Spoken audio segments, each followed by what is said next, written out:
고린도전서 4장 2절 말씀은 여러분 아주 익숙한 말씀이죠. 같이 한번 읽어볼까요? 그리고 빼고 시작. 맡은 자들에게 구할 것은 충성이니라. 이 말씀은 이제 뭐 그렇게 어려운 말씀은 아닌 거예요. 그래서 그냥 읽으면서 우리들 마음에 이렇게 부딪히는 그러한 어떤 울림을 잡는 것, 그게 필요할 것 같습니다. 무슨 특별한 설명이 필요할까요? 맡은 자들에게 구할 것은 충성이다. 제가 충성이라고 하는 말을 이제 말씀을 준비하면서 생각해 볼 때 충성과 어떤 연관어를 여러분 생각해 본다면 각자가 좀 다르겠습니다만 어떤 단어를 떠올릴 수가 있겠습니까? 충성이라는 말. 여러분 말씀도 좀 들어봐야 되는데 충성하면 연관어. 저는 떠올랐던 것이요. 아름다움이라고 하는 말이 떠올랐어요. 설명은 어떻게 될지 모르겠습니다만 충성이라고 하면 단순해야 된다. 이런저런 이유를 대는 것이 아니고 정말 우직하고 단순해야 된다. 근데 우직하고 단순한 그런 섬김을 볼 때 언뜻 보면 투박하지만 그러나 보면 볼수록 매력이 있어서 그것이 아름다움이 아니겠는가 그런 생각을 해봤어요. 충성하는 모습은 아름답다. 충성하는 모습은 좀 단순한 것이라고 본다면 그림으로 한번 생각해 보세요. 그림을 볼 때 복잡한 그림도 있지만 우리가 볼 때 완전 평범한 그림 같아요. 매우 단순해서. 그런데 그 단순한 그림이 보면 볼수록 사람을 빠져들게 만든다 그러면 그 단순한 그림이 걸작이 될 수가 있고 그러면 충성이라고 하는 것이 단순함이고 단순의 아름다움이라고 하면 예술작품에서도 그렇게 나타낼 수가 있구나. 단순한데 거기에 아름다움이 있는 거예요. 우리 아까 예수 사랑하심은 날 사랑하심 찬송을 불렀는데요. 참 단순해요. 단순한데 그 단순한 찬송을 부를 때 마음에 큰 위안이 됩니다. 충성은 단순해야 됩니다. 복잡해서는 충성할 수가 없어요. 단순하게라는 것이 충성이다. 이렇게 연관어를 생각해 볼 때 단순함 그리고 아름다움 그리고 또 생각해 본다 그러면 지속성 또 다른 말로 성실함 신실함 변함없음 이런 말하고 이렇게 좀 닮았다. 연관어로 생각해 볼 수 있지 않을까 그런 생각을 해 보았습니다. 그래서 이 충성이라고 하는 모습은 자칫 잘못하면은 어감이요 맹종 그렇게 가면은 좀 비굴함 이렇게도 갈 수 혹시 있을런지 모르겠어요. 그러나 그거는 충성의 본 모습은 아닙니다. 내면의 어떤 목적을 가지고 경제적인 물질의 어떤 목적을 가지고 잘하는 척한다. 잘하는 척 위선이죠. 그것이 겉으로 볼 때 충성으로 보이지만 사실은 충성이 아닌 것입니다. 어쩌면 좀 재미있는 글이기도 하고 재미있는 표현이기도 한데요. 벤자민 프랭클린이라고 하는 분이 이런 얘기를 했다는 거예요. 당신의 가장 충성스러운 친구 셋이 있다면 그것은 이것이다. 혹시 여러분 들어보셨나요? 이런 말. 당신의 가장 충성스러운 친구라고 얘기했는데 뭐 영어니까 번역해서 친구라고 했겠죠. 친구라고 번역하지 말고 당신의 가장 충성스러운 무엇은 어떤 것이다. 한번 여러분 생각해 보십시오. 여러분에게 가장 충성스러운 사람 혹은 친구 누구를 생각해 볼 수 있을까? 이 벤자민 프랭클린은요 답을 이렇게 얘기했어요. 조금 생각할 수도 있습니다. 당신의 가장 충성스러운 친구 셋은 첫 번째 늙은 아내. 동의하시나요? 신민희 권사님 해당됩니까? 늙었어요? 신민희 권사님 늙은 아내라고 그러는데 그러면 우리는 어떻게 살으려고? 네, 상대적이기 때문에 상대적이기 때문에 늙은 아내, 충성스러운 늙은 아내. 또 하나는요, 두 번째, 늙은 개. 당신의 가장 충성스러운 친구, 두 번째는 늙은 개래요. 며칠 전에, 이제 우리 TV에 보면은, 자연의 산단가요? 무슨 제목이 뭐예요? 자연의 남성들 산에 가서 사는 거. 뭐예요? 남성들 그냥 산에 가서 몇 년씩 사는 분들 따라다니는 그 프로그램 있죠? 근데 그 프로그램이 산에 가서 사는 게 아니고 어떤 분이 나이는 저하고 비슷하더라고요. 어떤 분이 무인도에서 사시더라고요. 무인도에서. 혹시 보셨나요? 무인도에서 혼자 사는 거예요. 혼자 사는데 외롭지 않냐 그러니까 이 혼자 살면서 오는 첫 번째 감정은 외로움이 아니래요. 무서움. 외로움은 무서움 뒤에 오는 감정이라고 합니다. 근데 혼자 사는데 혼자가 아니더라고요. 개가 한 마리 있어요. 그러니까 완전한 혼자는 아니더라고요. 개 한 마리하고 사는데 그 개가 친구인 거예요. 거기 들어와 사는 지가 몇 년 됐으니까 그 개도 몇 살 된 거죠. 그러니까 늙은 개인지 아닌지는 모르겠습니다만 그 개는 참 변함없어요. 주인에 대해서 변함없어요. 속여먹지도 않고. 그렇게 보면 늙은 개는 오랫동안, 늙은 개라는 것은 늙은 개를 산 건 아니라고 보면, 좀 오랫동안 길렀다고 보면은 그때까지 마음 변하지 않고 왔을 것이다, 이런 의미가 늙은 개라는 말 속에 포함되어 있는 것 같아요. 그러면 이 늙은 개라고 하는 것도 오랫동안 변함없이, 그런 뜻이 좀 담겨져 있는데, 세 번째 가장 충성스러운 친구, 세 번째는 여러분들도 아마 예측을 못 하실 수 있습니다. 요거 맞히시는 분에게 제가 현금을 드리겠습니다. 셋 셀 때까지. 하나, 둘, 셋. 감사합니다. 제 현금을 쓰지 않아도 돼서. 세 번째 친구는 현금. 현금이라고 말씀드려서 이걸 힌트로 생각하고 맞췄으면 내 주머니에 지금 현금이 조금밖에 없지만 하여튼 드려야 될 판인데 못 맞춰가지고 생각해봤습니다. 늙은 아내, 늙은 개, 현금, 왜 이랬을까? 설명은 없어요. 생각해보는 거예요. 늙은 아내, 늙은 개면은 오랫동안 변함없이, 그런 뜻이 이 안에 들어가 있지 않을까, 그런 생각을 합니다. 그리고 현금은 참 필요한 거예요. 말만 서비스 잘하고 그런 것보다는 진짜 현금은 아름답다. 맞나요? 현금 좋아하는 분 많죠? 왜? 현금은 정말 효과가 있어요. 말만 하는 게 아니에요. 정말 효과가 있어요. 이 설명은 없는데 대략 그렇게 생각해 볼 수 있지 않을까, 그런 생각을 한번 해봤어요. 오늘 바울이 이렇게 얘기하는 거예요. 4장 1절에 사람이 마땅히 우리를, 여기서 우리를이라고 해서 복수죠. 바울을 포함한 우리. 그럼 이 우리가 누구냐? 사역자들입니다. 어찌 보면 여기에 아볼로가 들어갈지 게바가 들어갈지 모르겠습니다. 그러니까 사역자들이에요. 사도 바울이 얘기합니다. 사역자들은, 혹은 직분자들은, 이렇게 볼 수가 있을 거예요.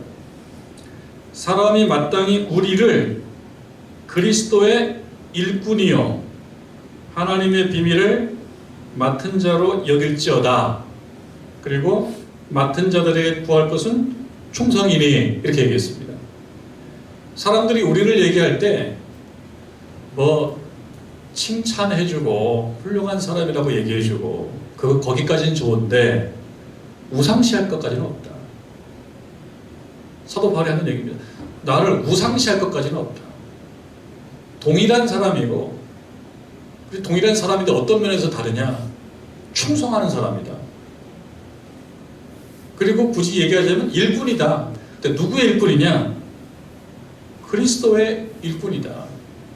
그리고 하나님의 비밀을 맡은 자이다. 이 하나님의 비밀이 내 것이 아니고 나는 그것을 맡아서 잘 관리해주는 맡은 자이다. 근데 그 맡은 자들에게 요구되는 것이 있는데 그것은 바로 충성이다. 일꾼이라고 옮겨진 말이요. 이게 헬라어 원어를 따져보면요. 선박, 배, 예전에 오래된 이 사도 바울이 살던 시대의 배는 뭐 엔진 달고 가는 배가 아니었을 거 아니겠습니까?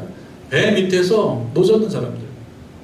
그러면 이거를 자기 멋대로 저으면 안 되는 거예요. 노를 저으랄 때 젓고 노를 지금 젓지 않아야 될 때는 젓지 말고.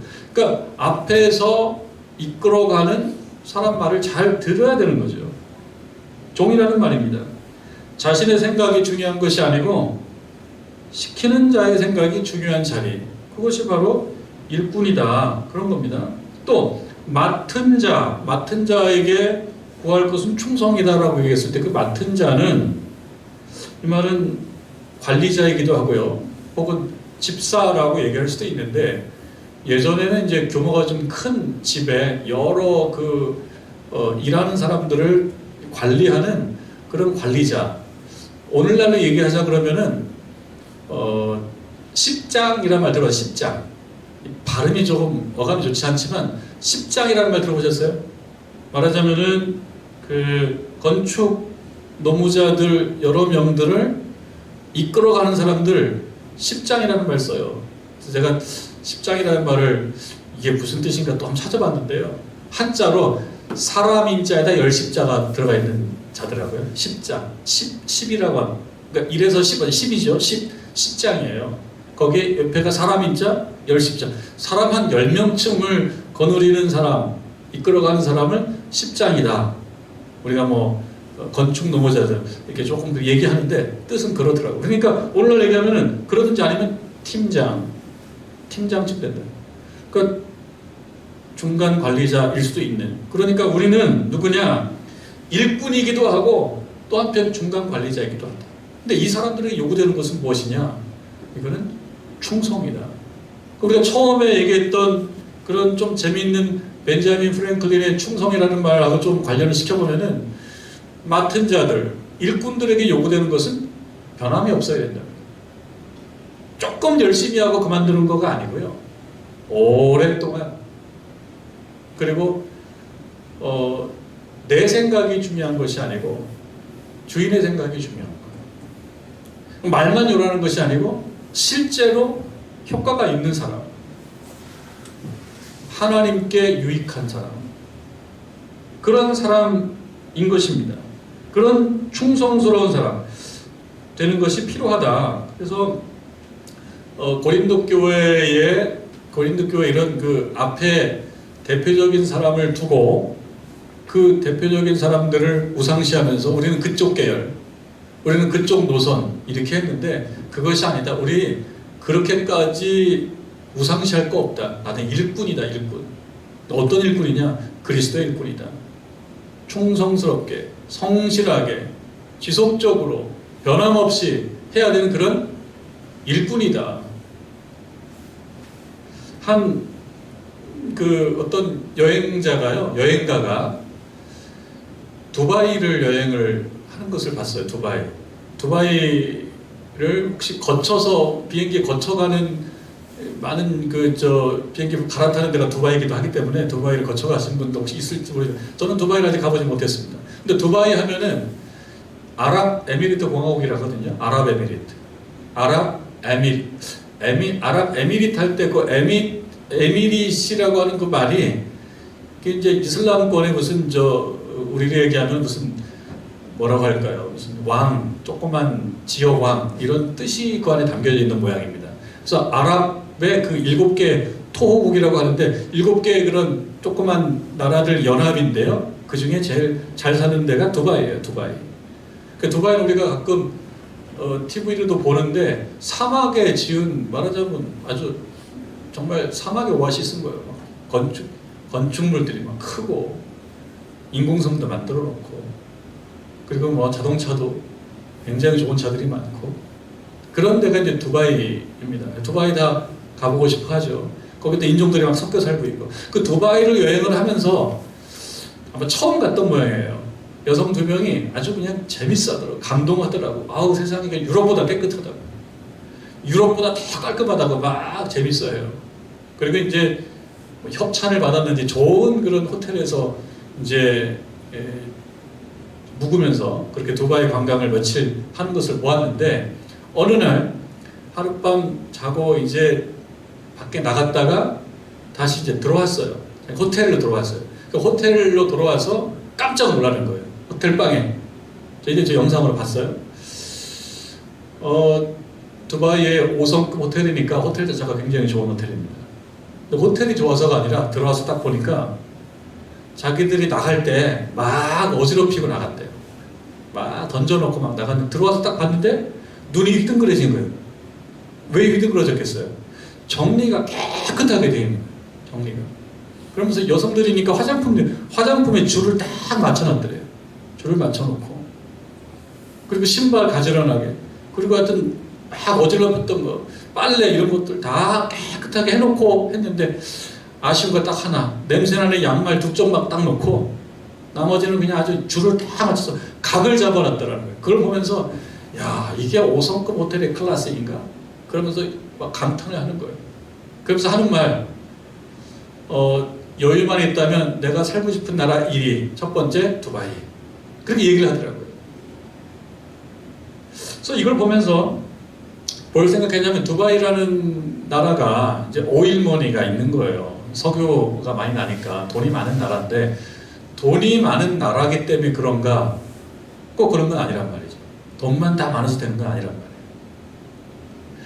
여기 어떤 직원이 있던 거예요. 이 호텔에 어떤 직원이 있는데, 이 직원들이 뭐 자기들 일을 하는 어떤 규칙들이 있을 겁니다. 예를 들면은 투숙객이 나갔을 경우에 뭐 노크를 하고 뭐 들어가 보고, 그 다음에 뭐가 있으면 어떻게 청소해주고, 이런 자기들의 규정이 있을 텐데, 그 규정에 따라서 어떻게 일을 하느냐도 좀 다를 거란 말이에요. 근데 이 방에 들어왔던 그 어떤 직원은 어떻게 일을 했냐? 매우 감동적으로 일을 하게 나와요. 누가 들어와서 딱 봤을 때 어떻게 이렇게 잘 해놨지? 뭐 물이 잘 나오고 조명이 좋고 침대가 좋고 그래서 감동한 것이 아니고, 자신들이 막 했던 것을 어떻게 자기 일처럼 이렇게 마음에 꼭 들게 이렇게 해놨을까? 그걸 보고 어떤 생각이 드는 거예요. 아, 내가 돈만 있다면 살고 싶은 나라 1위? 두바이. 두바이에 대한 인상이 되게 좋은 거예요. 두바이를 다 좋아하지는 않겠죠. 두바이에 가서 좀 안 좋은 경험이 있는 사람은 별로 안 좋아할 텐데, 이 두 여성은 너무 좋은 거예요. 왜 좋아요? 누군가 매우 충성스럽게, 이 충성스럽게는 뭡니까? 현금처럼 실효성 있게, 자기 일처럼 감동스럽게, 그걸 보고 그런 마음이 드는 거라는 얘기죠. 자, 이걸 생각해 봅니다. 우리가 하나님의 종이에요. 하나님의 일꾼이에요. 교회의 일꾼입니다. 어떤 일을 할 때 규정이 있습니다. 이렇게 하는 규정이 있는데 어떻게 하는 것이 좋으냐? 감동되게, 충성스럽게, 누가 보든지 안 보든지 충성스럽게, 보이지 않을 때 그렇게 하는 것이 충성이다라고 하는 것을 한번 생각해 보게 되었습니다. 저도 예전에 어느 교회인지 알아요. 어느 교회인지 아는데요. 몇 년도인지는 모르는데 자료를 찾아보니까 2006년도더라고요. 2006년도에 저기 반포에 있는 어떤 교회예요. 꽤 이름 있는 교회입니다. 그 교회 표어, 1년 표어, 연초에 정하는, 참 그렇게 표어를 질 수 있다라고 하는 것도 용기인데요. 표어가 뭐였냐? 너나 잘해요. 그 표어예요. 정하면 너나 잘해라. 표어가 너나 잘해라. 이 표어가 있는데 너나 잘해라 써놓는 거예요. 저는 그런 용기가 없어요. 그렇게 했다가 그냥 엄청난 민원이 올 것 같아요. 민원이. 너나 잘해라. 그 교회는 그런 정도는 소화할 수 있는 그런 문화의 교회였던 모양입니다. 근데 이게 이제 그 영화 친절한 금작시에 이영애가 너나 잘하세요, 뭐 그런 유명했던 그 말을 좀 한 것이 아닌가 하는 생각이 드는데요. 이거는 의미가 있어요. 너나 잘해라 라고 하는 것은 뭐예요? 무슨 뜻이 있겠어요? 이 말 속에는 다른 사람들의 관심이 많은 거예요. 너나 잘했어요. 자기가 하는 일에 관심을 가져야 되는데 다른 사람 하는 일에 관심이 많는데 다른 사람 하는 일에 관심을 갖고 잘 도와주고 합심하고 이런 뉘앙스가 아니죠. 너나 잘해세요, 잘해요라고 하는 말. 너나 잘해라라고 하는 말의 그 뉘앙스는 뭐겠습니까? 참견하고 간섭하는 거를 무슨 큰 사명점으로 여기고 그런 거예요. 가서 이건 뭐 잘했니? 이건 못했니? 이건 이렇게 하면 안 되고 그러면서 그렇게 하면 어떻게 됩니까? 자꾸 간섭하고 참견하고 지적하고 그러면 어떻게 돼요? 상처받죠. 교회에서 상처받아요. 그러니까 교회에 또 연관하는 상처야. 교회 연관은 상처를 많이 받고 또 그런 일이 생긴단 말이죠.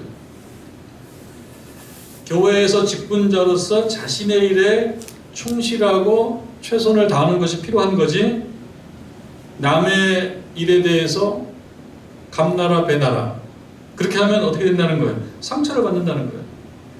그렇게 간섭하고 비판하고 그러지 말고 자기가 맡은 일을 일관성 있고 그 다음에 아름답게 감동적으로 해내는 것이 중요하다. 그 말씀 여기 나오는 거죠. 맡은 자에게 구할 것은 충성이다. 충성이라고 말은 그런 것이다.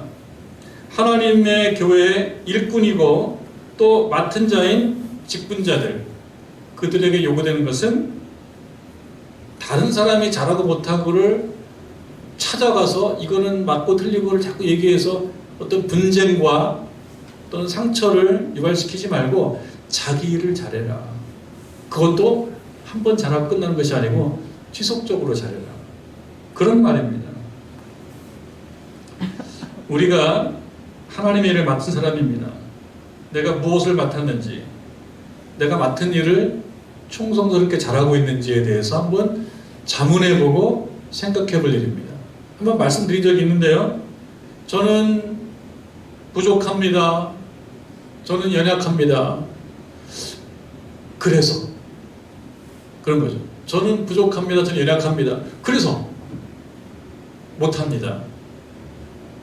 안 합니다. 이렇게 연관이 되면은 이 말 속에 들어가 있는 뜻이 무엇인지, 진의가 무엇인지를 냉철하게 자문해 봐야 된다는 거예요. 나는 부족하고 나는 연약하기 때문에 그 다음에 어떻게 했다는 것이냐. 그래서 못합니다. 그래서 안 합니다. 그러면 이것은 겸손 같습니까? 아닌 것 같습니까? 이건 겸손이 아니라는 거예요. 나는 부족합니다. 나는 연약합니다. 굉장히 겸손한 말 같은데 우리가 하나님의 일을 능동적이고 적극적으로 해야 되는 일꾼, 맡은 자의 입장에서 봤을 때는 저는 부족합니다. 저는 연약합니다. 그래서 못합니다라고 하는 게 아니라 저는 부족합니다. 저는 연약합니다. 그렇기 때문에 하나님 저에게 이 일을 감당할 수 있는 능력을 주십시오. 이렇게 해서 갖추어서 그 일을 해야 되는 거라는 거죠. 김남준 목사님의 책 게으름 그 책 속에 이런 한 대목이 있어요. 이렇게 부족함과 연약함이라고 하는 말로 자기를 위장하는 사람이 있다. 그럼 겸손한 것처럼 보인다. 그래 위장해서 어떻게 되느냐? 안 하는 거예요. 그러면 뭐냐? 대부분 게으름이라는 거예요. 게으름에다가 위선의 죄를 더하고 있는 것이다. 저는 부족합니다. 저는 연약합니다. 그렇기 때문에 하나님 감당할 수 있는 힘을 주십시오. 그게 아니라 저는 연약하고 부족하기 때문에 지금은 할 수 없습니다. 그럼 이것은 사실은 게을러서 안 하는 건데 거기에 위선까지 죄를 같이 쓰는 거기 때문에 더 나쁘다는 거죠. 그래서 게으름이라고 하는 것은 더욱더 교묘하게 발전한다. 사실은 핵심은 게으름이라는 거예요. 그럼 저는 하기 싫어서 안 합니다. 그러면 솔직하기라도 한데 솔직하면 저는 하기 싫어서 못해요.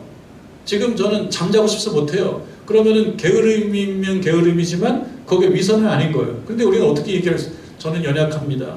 저는 부족합니다. 사실 속내는 뭐예요? 하기 싫습니다가 속내야. 그걸 갖춰서 할 마음은 없다. 이것은 위선이다. 게으름 플러스 위선, 나쁜 거다. 우리가 연약하고 부족하기 때문에 뭐가 필요합니까? 하나님의 은혜가 필요하고 하나님의 도우심이 필요합니다. 그렇기 때문에 하나님께 기도하는 거고요. 겸손하게 자기의 실력을 높이기 위해서 노력하는 거고요. 그렇다는 것이죠. 자, 우리 오늘 좀 중요한 말씀들이 많이, 현실적인 이야기들이 많이 나와요. 현실적인 말. 3절, 너희에게나 다른 사람에게나 판단받는 것이 내게는 매우 작은 일이라. 이 말씀 어찌 보면 그냥 쉽게 넘어갈 수 있거든요. 근데 이게 매우 현실적인 말입니다. 그러니까 사도 바울이요, 고린도 교회 교인들 중에 어떤 사람들로부터 이 말씀에 의하면 판단을 받는 거예요. 이 판단받는다고 얘기한 것은 다른 말로 얘기하면 점수를 받는 거예요. 몇 점짜리인지. 그런 경우 혹시 있나요? 여러분들이 교회에 어떤 일꾼, 어떤 사역자를 보고 말은 안 해요. 근데 뒤에서 점수를 매겨요. 저분은 몇 점짜리, 저분은 몇 점짜리. 아, 이거 부족해. 뭐 A 학점 아니야. B 학점. 아, B 학점은 C 학점. 그리고 그렇게 점수를 매기고 다음에 그 말을 서로 공유해요. 여러 사람들이. 공유하게 되면 거기서 뭐가 나오는 거예요? 그 뒷말이 나오는 거죠. 그러면 자기도 모르는 사이에 보통 낮은 점수를 맞는 거예요. 그러니까 사도 바울에 관련된 이야기 중에 좀 말이 좀 둔하다, 이런 어떤 이야기들이 있어요. 설교가 좀 약하다. 앞에서 어떤 수사학이 좀 약하다. 수사학은 있지만 어떤 연설 능력이 없다.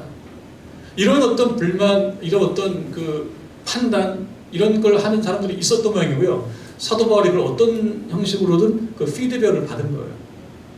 아, 이 고린도 교회에 나를 판단하고 나를 비판하는 사람이 있다. 그럼 어떻게 됩니까? 상처받아요. 여러분 경험해 보셨나요? 교회에서 열심히 사역하는데 자꾸 이런저런 얘기 하는 거예요.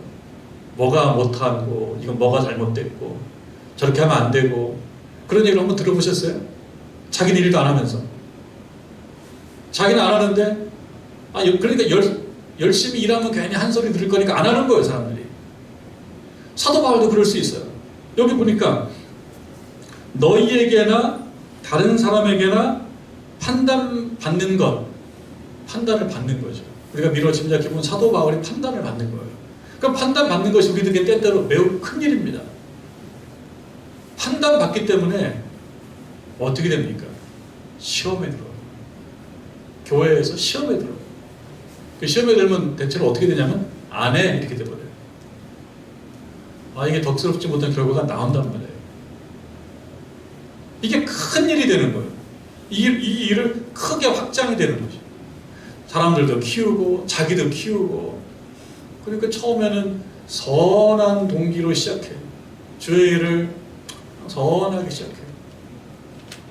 그런데 하다 보니까 판단도 받고, 또 어느 경우는 내가 판단 받기만 하는 게 아니라 우리들 또 재밌는 것이, 또 사람 없을 때 다른 사람도 한마디 해주는 거예요. 그것도 재밌단 말이에요.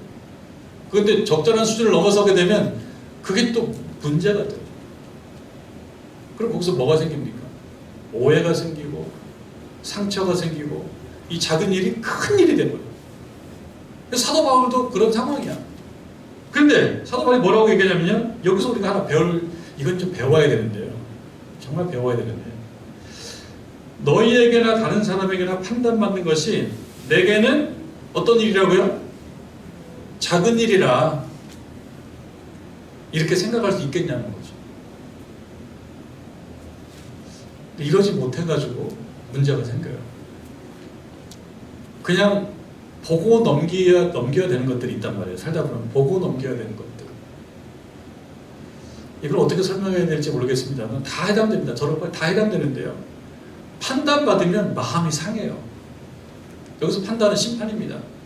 혹은 점수 매기는 거예요. 그리고 보통은 이제 좀 뭔가 좀 부족하다, 뭔가 좀 못났다, 이런 면들입니다. 그 얘기를 듣게 되면 마음이 상해요. 그러면은 사실 위기가 와요. 교회 생활과 신앙생활이 같기도 하고 다르기도 하단 말이죠. 그러면 교회 생활과 신앙생활에 위기가 올 수가 있어요. 그래서 여기서 하나 배울 것은요, 살다 보면 판단받게 될 때가 있다. 근데 이 판단이 다 객관적이냐? 객관적이지 않아요. 감정이 이미 선입견을 가지고 보면 다 틀렸어. 이것도 마음에 안 들어요. 저것도 마음에 안 들어요. 그것이 또 나에게 또 전해져요. 그럼 그 말 듣고 마음이 상해요. 주 얘기를 안 해버려요. 그러니까 이 말 우리가 배워야 될 것입니다. 내게는 아주 작은 일이다. 그렇게 중요하지 않다. 이 얘기는 뭔지 아세요? 하나님으로부터 너 못났어 라고 얘기하는 건 중요한데, 하나님께서 너 그러면 안 돼 라고 얘기하는 것은 나한테는 큰일이다. 내 관심은 하나님께서 너 그러면 안 돼 라고 하는 것이 중요하고 큰일이지, 사람들이 아유 부족해 라고 얘기하는 것은 자기의 큰 상처가 안 됩니다. 근데 우리들이 교회 일을 하는 동기 중에 왜 교회 일을 하느냐? 사람들에게 호감을 얻기 위해서 하는 경우도 많단 말이에요. 그럼 사람들에게 인정받으면 좋아요. 사람들의 인정받고 막 기분 좋아서 해요. 근데 사람들의 인정은요, 이게 어떻습니까? 사람들의 인정은 특징이 변한다는 거예요. 그 다음에는 조금 기분이 안 좋으면 그 평가가 더 달라져요. 거기서 좌지우지되면 안 된단 말이죠. 그러니까 사도 바울이 사람들에게 인정받는 거 내게는 작은 일이라 나는 그거 충격받지 않는다. 고린도 교회 교인들이 나에 대해서 뭔가 부족하다, 설교자로서 부족하고 사역자로서 부족하다고 얘기해서 내가 상처받고 나는 그만두지 않아. 나는 내 일을 묵묵히 할 뿐이야. 그리고 나도 나를 판단하지 아니한다. 나도 나를 심판하지 않는다. 나도 나를 심판하지 않는다. 심판하시는 분은 누구예요? 하나님만이 심판하신다. 그런 거죠. 자기가 자기를 보고 체크하고 점검은 물론 해야 되겠지만, 그러나 내가 나를 훌륭한 사람이라고 얘기한다고 해서 내가 훌륭한 거 아니라는 거예요. 내가 나를 못났다라고 얘기해서 꼭 내가 완전히 못난 사람도 아닌 거예요. 누구의 말씀이 중요하면 하나님 말씀이 중요해요. 그 하나님 말씀은 지금 임하지 않아. 나중에 5절, 그러므로 때가 이르기 전, 그 주께서 오시기까지. 종말론이라는 말을 많이 하는데요. 종말론이라고 하는 말은 뭐하고 연관되어 있다고 그랬어요? 심판. 종말론은 심판이에요. 그럼 어느 때에 점수를 매기는, 점수를 매겨요. 누가 매겨요? 하나님이 매기신다는 거죠. 하나님이 매기는 점수가 중요한 거지, 사람들이 매기는 점수, 내가 나에 대해서 매기는 점수, 그게 중요한 게 아니다 라고 사도 바울이 얘기를 합니다. 또 중요한 얘기가 또 나옵니다. 4절 되게 현실적인 얘기예요. 내가 자책할 아무것도 깨닫지 못하나, 비록 고린도 교회의 어떤 사람들이 나한테 뭐가 부족하니 얘기해. 그거 별거 아니야. 또 하나, 내가 나를 생각해 봤을 때 나는 그 정도, 그런 일 없어. 나는 적어도 의로워. 나는 적어도 내 할 일을 다 해. 이렇게 내가 스스로 나는 자책할 것이 없어. 양심이 별로 거리낌이 없어요. 내가 자책할 아무것도 깨닫지 못하나, 스스로 생각할 때 별로 문제될 게 없어요. 스스로 생각할 때 양심에 비추어서 거리끼는 것이 없어요, 사도 바울이. 그러면 사람들이 이쯤에서 어떻게 자신감이 막 생긴단 말이죠. 내 양심에 비추어서 나는 괜찮은 사람이야 라고 얘기하면 결론이 거기서 딱 내려지는 거예요. 어떻게 내려집니까? 나 괜찮은 사람. 누가 나한테 뭐라고 해도 나는 문제가 없는 사람. 근거는 뭐예요? 내 양심이 설명한다고. 근데 사도 바울이 하는 얘기가 뭐냐면 내 양심이 설명하지 않는다는 거예요. 왜요? 양심이 그렇게 일관적이지도 않고요. 양심이 진짜 모든 것을 다 반영하는 거다. 양심이 때때로 변한다는 거죠. 그러니까 말하자면 하나님께서 감동을 주어서 내가 신앙심에 막 젖어 있으면 내 양심도 겸손해져요. 그런데 그렇지 않고 다른 데 가서 막 감동받아요. 양심도 거기에 따라가요. 내 양심에 비추어서 내가 문제가 없다? 내 양심에 비추어 내가 문제가 없을 정도로 사는 것만 해도 저는 박수를 쳐드리고 싶습니다. 여러분들이 지금 양심에 비추어서 난 문제될 게 없다라고 한다 그러면 그 자체로 박수를 쳐드리고 싶어요. 그러나 사도 바울이 여기서 멈추지 않아요. 내가 거리낌이 없다. 양심에 비추어서 별로 거리낌이 없지만, 그러나 4절 중요하죠. 이로 말미암아 의롭다함을 얻지 못한다. 내 양심이 보증하지 않는다는 거예요. 그러니까 여러분들 생각해 봐야 됩니다. 우리 나르시시즘 이런 말씀, 나르시시즘. 네? 이렇게 냇물에 비추어 보니까 내가 너무 아름답게 생겼구나, 내가 너무 잘생긴 거예요. 야, 나는 끝내주는구나. 뭐 그럴 수 있죠. 그러나 더 끝내주는 사람도 있거든요. 자기가 자기를 볼 때 난 너무 괜찮은 사람인 거예요. 너무 아름다운 사람인 거예요. 그것이 근거가 돼서 내가 아름다운 사람이냐? 그건 알 수 없다는 거예요. 그걸로 의로워지는 게 아니라는 겁니다.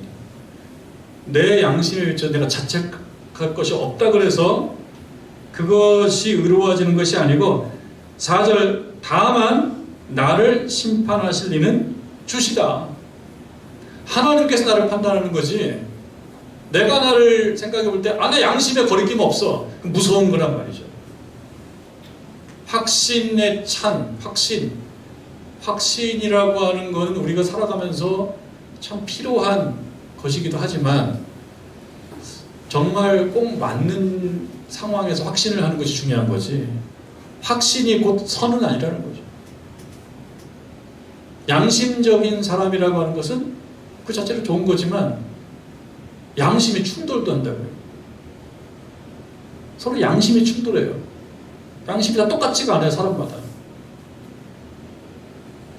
자신을 보고 자책할 것이 없다라고 하면은 이건 참 박수받을 일이라 생각합니다. 그런데 자신을 돌아보고 혹은 달리 말해서 스스로를 심판을 해보니까 나한테 좀 문제가 있다. 그럼 사람들은 또 이 부인 본능, 방어 본능이 있어서 자기에게 문제가 있다는 걸 잘 인정하지 않는 경향이 있어요. 자기에게 문제가 있는 걸 인정하는 것도 용기거든요. 그러니까 자기 객관화를 잘 못하면은 그 양심도 위험한 거예요. 자책할 거 없다? 자기 객관화가 잘 안 되고 자책할 것이 없다? 사실은 책망할 것이 있는데. 그래서 자신을 돌아보는데 자책할 것이 있는지 없는지를 살필 때 먼저 자기 양심을 잘 살펴야 돼요. 내 양심이 정당한 양심인가? 살펴보고 보니까 자책할 것이 있더라. 뭔가 문제가 있더라. 그럼 어떻게 됩니까? 그러면 겸손히 반성하고 회개하는 거예요. 겸손히 반성하고 회개하라. 그리고 또 하나는요, 문제가 있으니까 거기에 이제 자존감이 툭 떨어져. 그래서 그 문제에 함몰되고요, 함몰. 문제에서 못 헤어나와요. 내 잘못이 있다는 것을 인정하는 것까지는 참 좋은데 그 잘못 속에 빠져서 그 다음부터는 그냥 빠져나오지 못한다. 그것도 중요하다는 거죠. 빠져나와야 된다. 왜? 하나님이 기회를 주시면 그 기회를 받고 또 새롭게 가야 되는 거지, 잘못을 인정하는 것만 가지고는 안 된다. 자기가 자기를 살피고 자기가 자기를 판단하는 것도 중요하지만요, 우리가 때때로 다른 사람들로부터 판단을 받습니다. 이거는 뭐 3절에 나오는 다른 사람에게 판단받는 것, 이런 것도 똑같은 거죠. 다른 사람에게 판단을 받습니다. 이게 전적으로 맞는 것은 아닐 수 있어요. 다른 사람의 판단이 정확히 꼭 맞는 것은 아닐 수 있습니다. 그러나 어떻게 돼요? 존중해야 되죠. 왜? 다른 사람이 나를 본다는 것은 내가 객관화됐다는 거예요. 객관화. 내가 나를 보는 것도 중요하지만 객관적으로 사람들이 나를 어떻게 보느냐도 중요하기 때문에 존중해야 됩니다. 그러나 다른 사람이 나를 보는 것이 또 다 맞는 것도 아니다. 왜? 그 사람도 편견에 빠질 수가 있고요. 그 사람도 어떤 선입견을 가지고 볼 수가 있고 그 사람도 감정을 가지고 나를 볼 수 있기 때문에 존중하고 거기에 어떤 진실이 있는지를 우리가 생각해 봐야 되지만 꼭 맞는 것도 아니에요. 그러니까 사람들의 판단에 이리 휘둘리고 저리 휘둘리게 되면 아무것도 못해요. 존중을 해야 되지만 절대적이지는 않다. 그래서 뭐가 중요하다는 겁니까? 내가 중요하게 생각하고 살아가는 것은 그날에 심판날에 하나님께서 나를 보고 판단하시는 것. 나는 그것을 보고 간다. 나는 다만 충성스럽게 해나갈 뿐이다. 그리고 여러분들에게 해주고 싶은 얘기도 충성스럽게 맡은 자 일꾼에게 원하는 것은 충성이다. 그럼 우리가 충성을 얘기할 때 처음에 몇 가지 생각해 봤어요. 변하지 않는 것, 지속적인 것,